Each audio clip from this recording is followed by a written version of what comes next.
teenagers mocked Mike Tyson's Lisp at the airport. Didn't know he was a 50-time knockout champion. The sterile, echoing expanse of the airport terminal hummed with the ceaseless symphony of travel.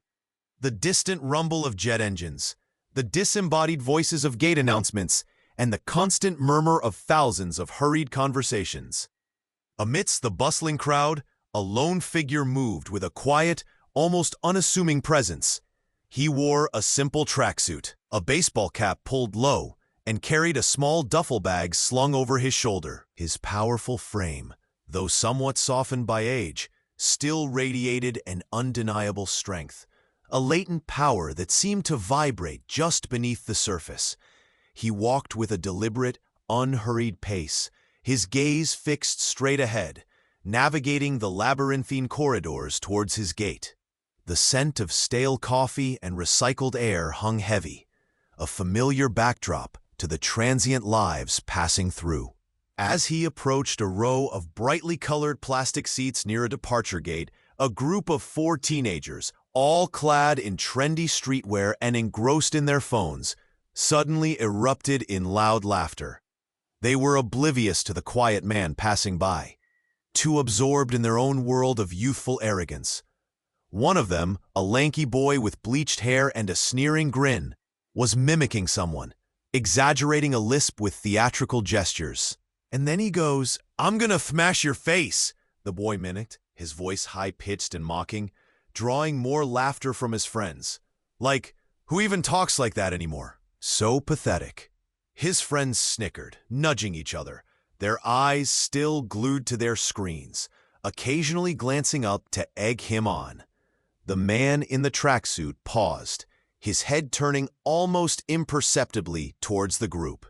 His eyes, usually intense, now held a flicker of something unreadable, a deep, quiet sadness mixed with a familiar weariness. He didn't react overtly, didn't stop, but his pace slowed fractionally.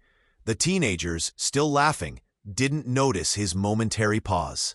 They were too busy enjoying their cruel joke, their voices carrying clearly in the open space of the terminal. "Seriously, dude," another teenager chimed in, a girl with bright pink hair. "It's like, just learn to talk properly. It's not that hard." She rolled her eyes dramatically, drawing another round of giggles.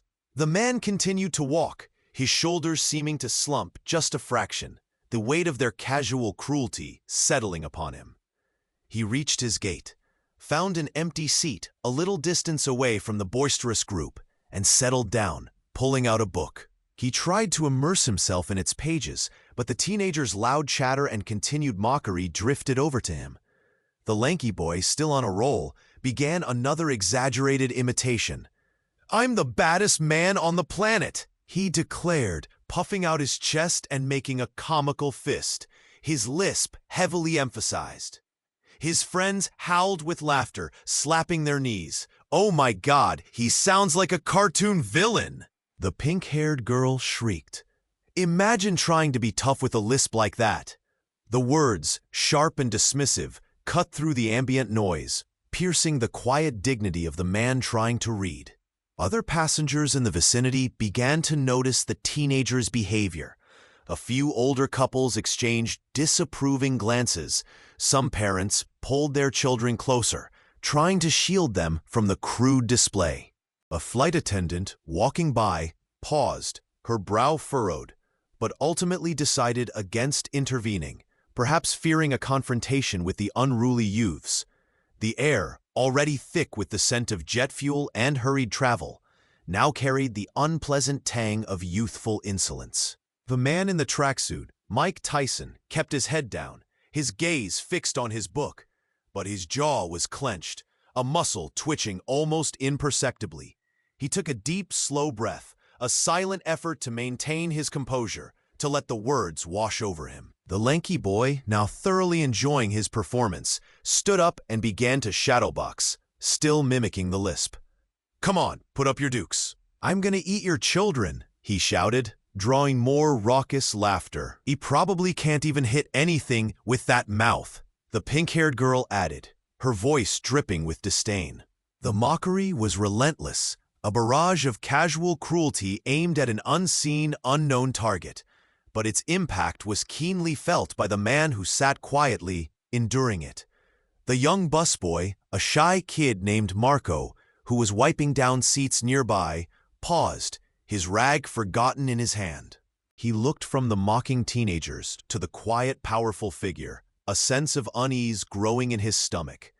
He felt a pang of sympathy for the man, whoever he was, being subjected to such thoughtless ridicule. And if you're wondering what kind of patience a legend possesses or what happens when casual cruelty finally meets an immovable force, then you absolutely need to hit that subscribe button right now. Trust me, you won't want to miss the truth that's about to unfold. A truth that will make these teenagers regret every single word. This story is far from over, and the real consequences are about to be delivered. The lanky boy, still shadowboxing and lisping, stumbled slightly, bumping into a woman carrying a tray of coffees. The coffees sloshed, nearly spilling. "Watch it, old hag!" he snapped, without a hint of apology. The woman, flustered, hurried away. It was this casual disrespect, this disregard for anyone but themselves, that finally seemed to trigger a subtle shift in Mike Tyson. He slowly, deliberately closed his book. The sound of the pages snapping shut was soft, yet it seemed to cut through the airport's din, momentarily silencing the teenagers. He then slowly, almost imperceptibly, lifted his head. His eyes, now fully visible, were dark, intense, and held a depth of experience that none of the teenagers could possibly comprehend. The lanky boy, still caught up in his performance, finally looked up, his eyes meeting Mike's. His sneering grin faltered. He saw not an old man, not a pathetic figure, but a gaze that seemed to pierce right through him, a silent, powerful intensity that instantly wiped the smugness from his face. The other teenagers, sensing the sudden shift in atmosphere, also looked up, their laughter dying in their throats. They saw the man's powerful neck, the unmistakable tattoo, the sheer, undeniable presence that filled the space around him. The realization, slow and terrifying, began to dawn on them. The pathetic man they had been mocking, the one with the lisp, was none other than Mike Tyson. The lanky boy's face went from smug to pale, his jaw dropping slightly. His shadowboxing stance dissolved into a nervous fidget. Hey man," he stammered, his voice suddenly thin and reedy, devoid of its earlier bravado. Mike Tyson slowly, deliberately, rose from his seat. His movement was fluid, powerful, a silent testament to years of disciplined training. He didn't speak, didn't make a threatening gesture, but his mere presence was enough to send a shiver of pure terror down the teenagers' spines. The pink-haired girl gasped, covering her mouth with her hand, her eyes wide with dawning horror. They had been mocking a living legend, a man known for his explosive power and his fearsome reputation. Mike took a single slow step towards them. His voice, when it finally came, was a low rumble, still carrying his distinctive lisp, but now imbued with an undeniable gravitas that commanded absolute attention. "You think it's funny," he said, his words measured, each one landing with the weight of a hammer blow, "to mock someone for how they speak." The lanky boy stammered, "No, sir, we didn't know it was you." Mike's eyes, dark and unwavering, held his gaze. "It doeth matter who it is," he continued, his voice never rising, yet radiating an intensity that made the teenagers shrink in their seats. "It's about respect. Sometimes the people you make fun of, they've been through more than you could ever imagine. They fought battles you can't even comprehend." He took another step, and the teenagers instinctively recoiled, pressing themselves back against their seats. The lanky boy was visibly trembling. Mike didn't raise his voice, didn't make a fist, but the sheer force of his personality, the silent power he exuded, was more intimidating than any physical threat. "You think you're tough," he said, his gaze sweeping over the group. mocking Tholomon from a distance.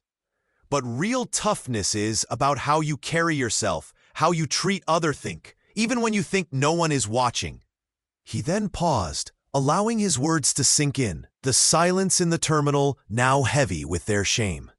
The busboy, Marco, watched with wide eyes, a newfound respect for the quiet man filling him. Mike then slowly, deliberately reached into his duffel bag. The teenagers flinched, expecting some form of retribution. Instead, he pulled out a small, worn boxing glove, signed and faded, and a laminated photo. He held up the photo, revealing a younger, fiercer version of himself, standing victorious in a boxing ring, surrounded by championship belts. "I've been knocked down," he said, his voice softer now, but no less impactful. "More times than you've been alive, but I always got back up. And I learned that the hardest punch you can throw is not with your fist, but with your character." He then pointed to the glove. "This glove, it's been in 50 knockouts. 50 times I put someone on the canvas. But the real victory, if not in the knockout, it's in the respect you earn." The teenagers stared at the glove, then at the photo, then back at Mike Tyson, their faces a mixture of awe, shame, and profound regret.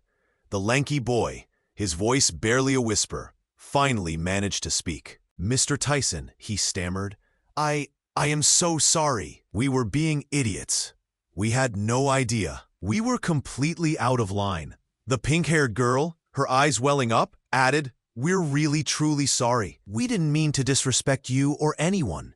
Mike simply looked at them, his gaze unwavering. "Apologize to yourself," he said. "Apologize for being ignorant. And then learn from it. Learn to respect everyone, no matter how they look or how they think." He then turned, placing the glove and photo back into his bag, and walked back to his seat, leaving the teenagers utterly humbled and speechless. The other passengers, who had witnessed the entire exchange, now looked at the teenagers with a mixture of pity and disdain. The busboy Marco approached Mike's seat, a small shy smile on his face. "Mr. Tyson," he whispered, "that was amazing. Thank you."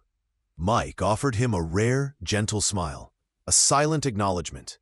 He then picked up his book and once again immersed himself in its pages, the quiet dignity of his presence filling the space.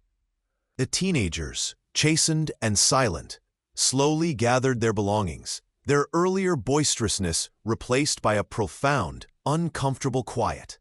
They had learned a lesson that day, not through violence, but through the sheer, undeniable power of a legend's quiet strength and unwavering character. Respect isn't taken by force. It's earned by character and resilience. Silent doesn't mean powerless. Sometimes the quietest person carries the greatest power. And the most profound lessons are taught not with words, but with the undeniable truth of who you are.